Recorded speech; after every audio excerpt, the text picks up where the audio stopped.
Hordoftuu kabajamuuf jaallatamu maatii chaanalii kana kanaan dura barnoota barreeffamaan kan isin qabadee dhiyaadhaa ture. Haa ta'u malee yeroo hundaa barreeffamaan qabadee yeroo isin dhiyaadhu namoonni tokko tokko eenyu akka nu barsiisaa jiru eenyu akka barnoota kan nu qabatee jiru osoo fuulaan agarree moor irratti caalmaan nu galaa yookaan itti amannaa kan jedhu jira. Kanaaf kun amma barnoota tokko qabadeen isin dhiyaadhee jira karaa viidiyoo. Innis maal jedhaa? Dandeettii sammuu daa'immanii cimsuuf yookaan guddina sammuu daa'immanii cimsuuf maatiin maal gochuu qabu kan jedhudha. Namni hunduu yookaan maatiin hunduu daa'imni isaanii dandeettii sammuu fooyya'aa yookaan dandeettii sammuu cimaa akka godhatan hin fedhu. Fedhuu qofas miti hin yaalu jechuudha amma danda'an akka dandeettiin sammuu daa'ima isaanii ol ka'aa ta'u.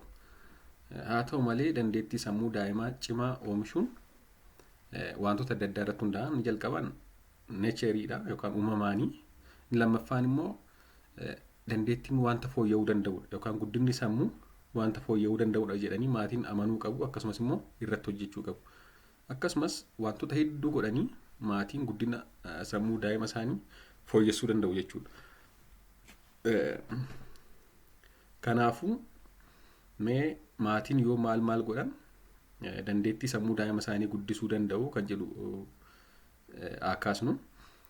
Guddinni sammuu daa'immanii yeroo ariitii guddaan itti guddatu ni jalqabaa yeroo daa'imni gadameessaadhaa keessa jirudha. Inni lammaffaan immoo waggaa lamaan jalqabaa. Guddinni sammuu daa'immanii dhuma waggaa jalqabaa persentaa 60 ni raawwata. Dhuma waggaa lammaffaa immoo persentaa 80 ni raawwata. Kana jechuun waggaa lamaan jalqabaa almost persentaan 80 guddinni sammuu raawwateera jechuudha.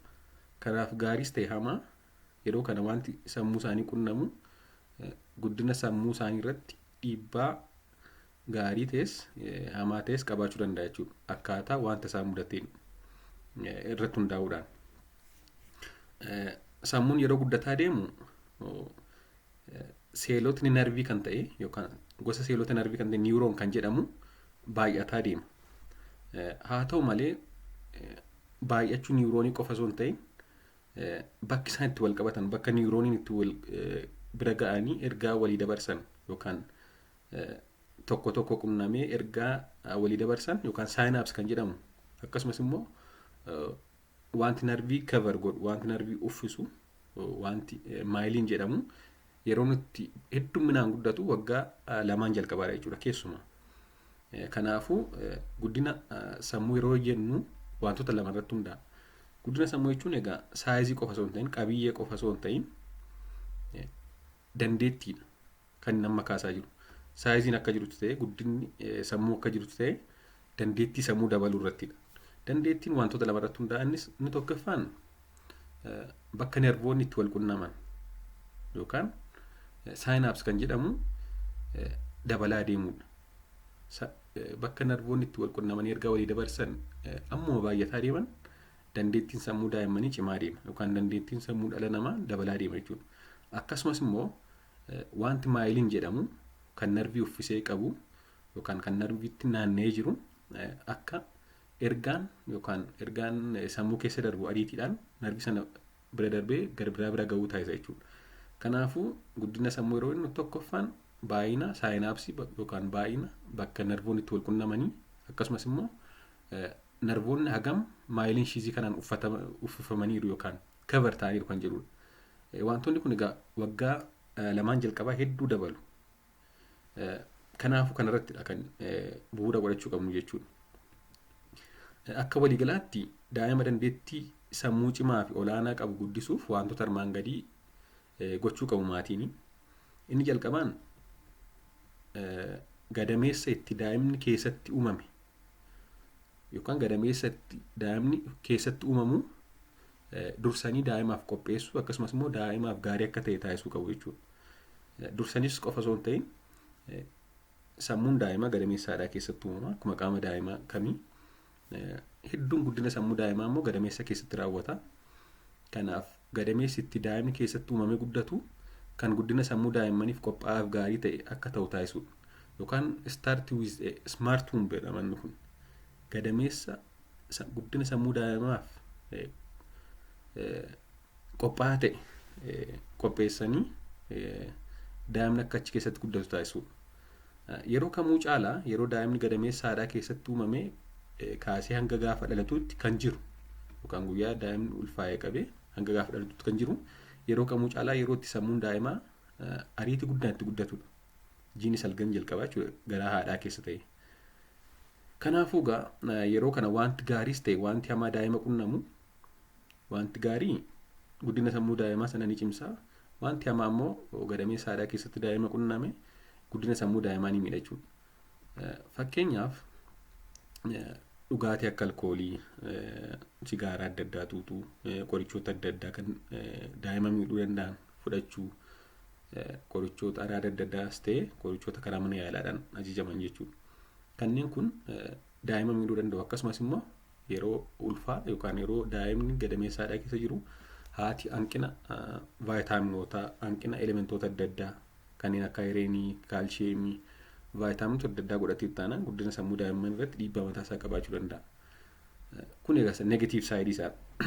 Haa ta'u malee haati immoo nyaata madaalamaa argatteetti taanaan elementoota adda addaa, vaayitaaminota adda addaa, elementoota akka ayireenii, fooliik asiid kan jedhaman argatteetti taanaan akkasumas immoo nyaata keessaa kan oomeegaa 3 jedhamu jira. Oomeegaa 3 kun guddina sammuu daa'immaniif baay'ee fayyada. Guddina sammuu daa'immanii immoo yeroo jennu erga dhalatee qofa osoo hin ta'in yeroo gadameessa haadhaa keessa jirus akka jiruttidha waan ta'eef yeroo kana nyaata oomeegaa 3 qabu haati yoo sirriitti argatte sammuun daa'ima ishee kan fooyya'ee ta'e jechuudha. Kanaafuu akka waliigalaatti guddina sammuu daa'immanii fooyya'aa ta'e qabaachuuf gadameessa daa'imaaf qophaa'aa ta'e yookaan gadameessa guddina sammuu daa'imaaf gaarii ta'e qopheessuun barbaachisaadha jechuudha. Inni lammaffaan aannan sammuu daa'immanii akka cimu taasisan dhugsiisuun. Aannan sammuu daa'immanii akka ciman yookaan akka guddatan taasisan dhugsiisuudha. Kan yeroo jennu egaa qorannoon hedduun akka agarsiisanitti daa'imman aannan harma haadhaa hodhanii guddatan kanneen biroo yookaan kanneen aannan foormulaa yookaan aannan xaasaa yookaan immoo aannan loonii, aannan re'ee, aannan gaalaa kanneen waan adda addaa hodhanii guddatan irra dandeettiin sammuu isaanii fooyya'aa akka ta'e agarsiisa. Akkasumas immoo dose and response relationship kan jedhamu hanguma daa'imni yeroo dheeraaf yoo aannan harma haadhaa hodhan kanneen yeroo gabaabaaf harma haadhaa hodhan irra guddinni sammuu isaanii fooyya'aadha jechuudha. Noormaalii rikamendi kan ta'u hanga ji'a 6tti aannan harma haadhaa qofa hoosisuudha. Ji'a 6 hanga waggaa 2tti immoo nyaata dabalataa nyaachisaa aannan harma haadhaa hoosisuudha. Kanaafuu daa'imni tokko hanga waggaa 1 qofatti yoo harma hodheef tokko immoo hanga waggaa 2tti yoo harma hodhe kan hanga waggaa 2tti harma haadhaa argate dandeettiin sammuu isaa fooyya'aa akka ta'e agarsiisa qorannoon. Kanaafuu amma danda'ametti hanga 6tti aannan harma haadhaa qofa hoosisuu akkasumas immoo ji'a 6 hanga waggaa 2tti nyaata dabalataa kan guddina sammuu daa'immaniif gaarii ta'een dabalata aannan harma haadhaa hoosisuun baay'ee gaariidha jechuudha. Maaliifidha aannan harma haadhaa aannan foormulaarra yookaan aannan looniirra aannan garbiroorra kan guddina sammuu daa'immaniif gaariidha jedhamee yoo jenne ni jalqabaan aannan harma haadhaa wantoota gosa coomaa ta'an faatiin egaa namoota adda addaa biratti hiika adda addaa qaba. Cooma gaafa dhamu namni sodaata hin jibbaa. Haa ta'u malee coomni barbaachisaadha. Keessumaa kan sila jenne maayiliin shiis kan jedhamu sana kan narviitti maramee narviitti uwwifamee argamu sana uumuuf coomni baay'ee barbaachisaadha. Aannan harma haadhaa immoo wantoota gosa coomaa ta'an kanneen dikoos heksonic acid na arachidonic acid jedhaman jiru. DHA na ARA kan jedhaman kan guddinaa fi cimina sammuu hedduu dabaluuf fayyadan. Akkasumas immoo kanneen aannan biroo keessatti hin argamne. DHA and ARA kan jedhaman kun guddina sammuu daa'immaniif baay'ee barbaachisoodha. Aannan amma aannan foormulaa tokko tokko qabu malee aannan loonii, aannan daakuu garbiroo keessatti hin argaman wantoonni kun. Wantoonni kun guddina sammuu daa'immaniif baay'ee fayyadoodha. Kanaafidha aannan harma haadhaa guddina sammuu daa'immaniif baay'ee barbaachisaadha kan jennu. Wantoonni kun egaa maal godhu? Wanti ARA and DHA jenne kuni narvii kan uffisu kan maayiliin shiis jedhamu sana kan sila kaasne jechuudha. Inni akka uumamu ta'u maayiliin shiisiin immoo uumameera taanaan ergaan narbii tokko keessa ariitiidhaan akka darbu taasisaa. Speed of electrical activity yookaan nerve conduction velocity kan jedhamu. Nerve conduction velocity yookaan ergaan ariitiidhaan narbii keessa darbeera taana daa'imni sun sammuun isaa qaroomaadha jechuudha. Kanaaf wantoonni kun egaa baay'ee barbaachisoodha. Akkasumas immoo aannan harma haadhaa daa'imaaf kennu faayidaan isaa gargaarummaadha guddina sammuu irratti. Harma hoosisuun yeroo itti gaaffii daa'imaa hawwachuun haati deebistu tokko kanadha. Akkasumas immoo beela'uuf quufuu daa'imaa yeroo itti adda baastu. Ofitti hammattee yeroo baattu. Akkasumas immoo wantoota adda addaa ofitti hammattee baatti yeroo daa'imni boo'u beektii dhaqxee fuutee aannan harma hoosistii. Waan kana ta'eef yeroo itti gaaffii daa'imaaf deebii kennitudha haati sun. Kanaaf egaa kun maal godhaa? Yeroo itti communicationii jalqabanidha haatiif daa'imni. Communication immoo godhataa jiru taanaan yookaan daa'imni waliigalaa jiru taanaan communication sun guddina sammuuf baay'ee murteessaadha. Aannan qofa kennuu osoo hin ta'in yeroo daa'imni beela'u beekuun dhaqanii baatanii ofitti qabanii hoosisuun yeroo daa'imni quufu beekuun wantoonni kun daa'imni fi haati waliigalaa jiru jechuu waan ta'eef baay'ee murteessaadha jechuudha. Communication immoo ijoollummaan isaati akkasii develop taanaan guddina sammuu isaaniif baay'ee gaariidha. Akkasumas aannan harma haadhaa salphaatti kan marrumaan daa'immanii wajjin wal baruudha, kan daayijesti ta'uudha, kan absorbu ta'uudha. Aannan daakuurraa, aannan looniirraa, aannan kamirrayyuu aannan harma haadhaa salphaatti daayijesta. Kanaaf daa'imman akkasii yeroo hedduu garaa ciniinnaadhaan hiixatanii boo'anii gogiinsa garaan godhatanii kanaaf gammadoodha jechuudha yeroo hedduu. Daa'imman harma haadhaa qofa hanga ji'a jahaatti hodhanii sanaa booddas aannan harma haadhaa argatan.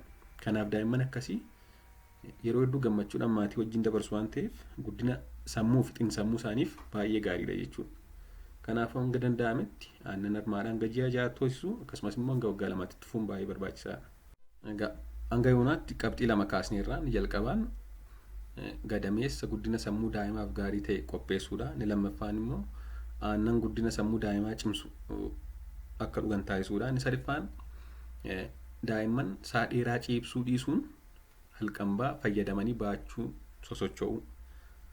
Halqambaa yookaan halqambaa inni afaan keenyaan yeroo hedduu halqambaan daa'imman baachuu qofa miti kan inni fayyadu.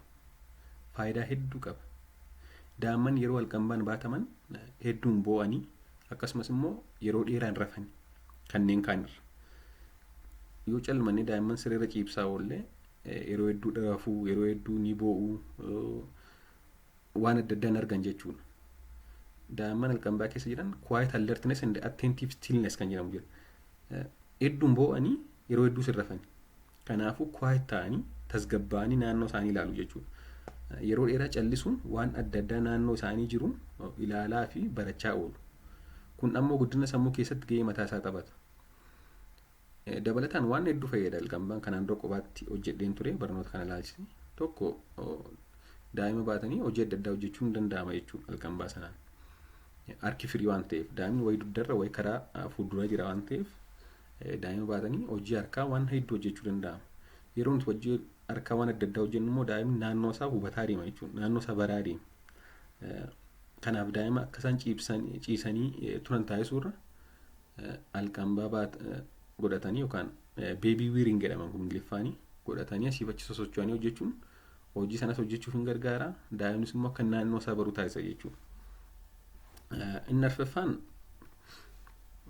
daa'imman waliin taphachuu fi akka isaan waliin taphatan taasisu. Ijoolleen wantoota hedduu waliin taphachuun baru yookaan waliin taphachuun baratu.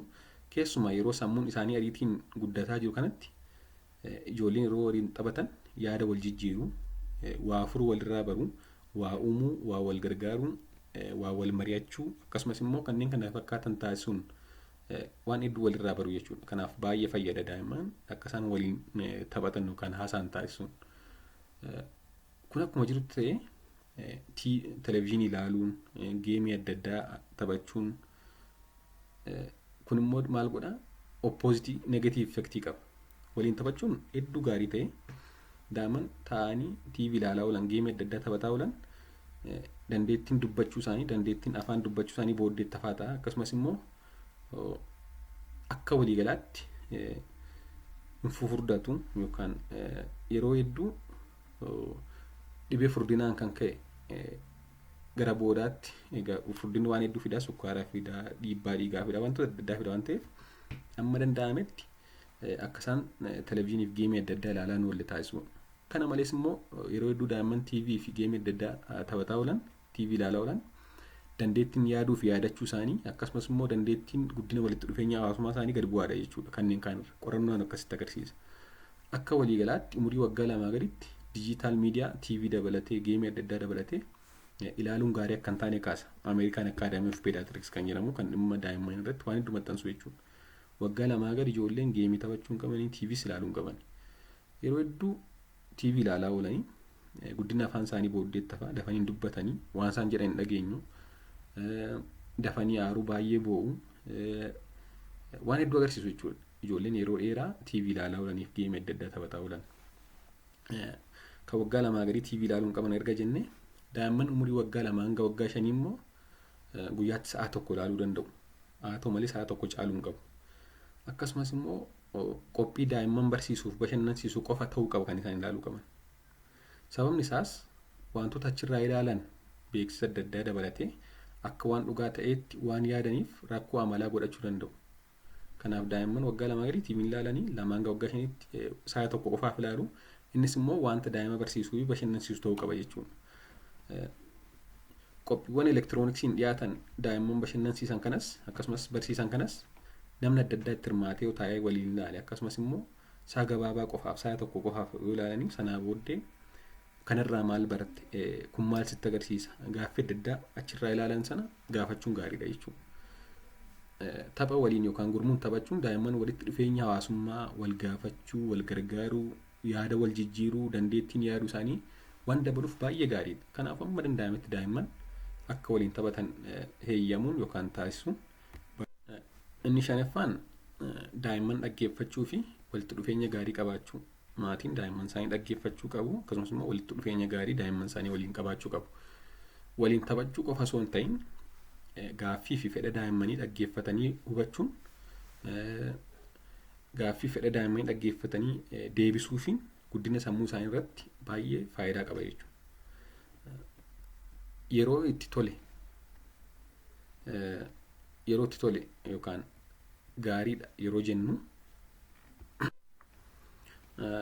maatiin yeroo itti tole kun sirriidha kun gaariidha jennuu fi yeroo itti immoo lakki kun gaarii miti sirrii miti yeroo itti jennu beekuu qabna.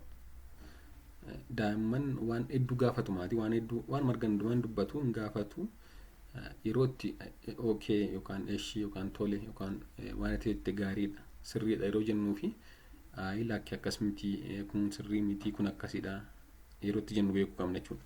Akkasumas immoo akkaataa itti akka isaan waan isaan barbaachisuu fi wanta ofii barbaadan adda baafatanii beekan itti himuu qabnu beekuu qabna. What they want and what they need garaagarummaa qabachuun wanta barbaadanii fi wanta isaan barbaachisu akkamiin akka adda baasanii beekuu qaban tasgabboofnee itti himuu qabna, dhaggeeffachuu qabna jechuudha. Daa'imman gaaffiin isaanii yeroo seeraan deebi'uuf namni yoo isaan dhaggeeffate akkasumas nama sanaaf naannoo isaanii amanuu eegalu. Namni isaan dhaggeeffataa jira taanaan waan isaan jedhan akkasumas immoo waan isaan gaafatan maatiin deebisaaf jiru taanaan nama sanaaf naannoo isaanii amanuu eegalu. Naannoof nama sana amanuun immoo yookaan trust gochuun isaanii immoo guddina sammuu isaanii cimsuuf gahee olaanaa qaba.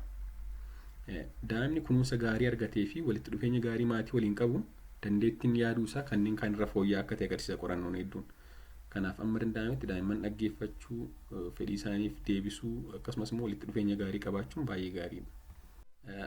Inni itti aanu nyaatadha. Egaa guddina daa'immanii keessatti hundoomu kun 6ffaarraa hundeen tokkoffaa yookaan lammaffaarra dhufuu ture nyaatni baay'ee barbaachisaadha. Keessumaa guddina sammuu daa'immanii gaafa jennu waggaan 2 jalqaba nyaatni faatii qabu yookaan cooma qabu baay'ee barbaachisaadha. Waggaa 2 jalqabaa daa'imman annisaa nyaatarraa argatan keessaa persentaa 60 guddina sammuuf oolchu. Akkasumas immoo sammuun daa'immaniillee persentaan 60 coomadha yookaan faatiidha jechuudha. Kan daa'immaniif baay'ee gaariidha jennu aannan tarmaadhaallee hedduun isaa cooma qaba. Kanaafuu waggaa lamaan jalqabaa sammuun daa'immanii ariitii guddaan yeroo itti guddatu kanatti daa'imman akka nyaata cooma qabu nyaatan gochuun baay'ee barbaachisaadha. Namni yeroo akkas jedhamu gaarii miti jedhee yaada. Haa ta'u malee coomni gosa adda addaa jira. Saturated fat and unsaturated fat jedhama. Cooma fayyaa gaarii ta'ee fi gaarii hin taanedha. Coomni fayyaaf gaarii ta'an kun cooma isa gaarii ta'e kanneen jennu kun isaan kana daa'imman nyaachisuun akka dandeettiin sammuun isaanii hedduu fooyya'u taasisa. Fat is very important for myelination of the brain's growing brain. Kanaafuu cooma gaarii ta'an nyaachisuun baay'ee fayyada jechuudha. Kana malees coomni maal fayyada? Vaayitaaminoota akka vaayitaamin A, D, E akkasumas immoo K jedhaman A, D, E, K kanneen jedhaman vaayitaaminni kun fat soluble vitamins jedhamu. Isaan kun cooma barbaadu absorb ta'uuf gara qaamaatti fudhatamuuf. Kanaaf daa'imman cooma gahaa argachuun baay'ee barbaachisaadha. Akkasumas immoo coomni faayidaan isaa gara biraan maadha? Hormoonota adda addaa oomishuuf ni fayyada. Waan hedduu fayyada gaa coomni. Kanaafuu nyaatawwan gosa coomaa gaarii ta'an daa'imman nyaachisuun baay'ee barbaachisaadha guddina sammuu isaaniif. Eenyu fayyii nyaatawwan gosa coomaa gaarii ta'an qaban yoo jenne akka fakkeenyaatti aannan harmaadhaa isa tokkodha. Inni lammaffaan avokaadoo, foon qurxummii, zayita qurxummii, dhadhaa ocholoonii warri kun saturated fat kan jedhaman qabu. Cooma guddina sammuu daa'immaniif baay'ee gaarii ta'e yookaan cooma fayyummaa qaama baay'ee gaarii ta'e qabu waan ta'eef isaan kana nyaachisuun guddina sammuu daa'immanii cimsuuf baay'ee fayyada jechuudha. Inni gara biraan dandeettii sammuu dhala namaa kan fooyya'u ta'uu ofii beekuu fi barsiisuu qabu maatiin. Maatiin tokko tokko akkamitti yaadu dandeettiin sammuu dhala namaa uumamaan kan kennamu qofa akka ta'etti yaadu. Namni tokko tokko yookaan maatiin tokko tokko dandeettiin yaaduu sammuu ijoollee uumamaan qofa kan kennamuu fi kan fooyya'uu hin dandeenyedha jedhanii yaadu. Daa'imman maatii akkasii yaadan keessatti guddatan dogoggora isaanii irraa hin baratan.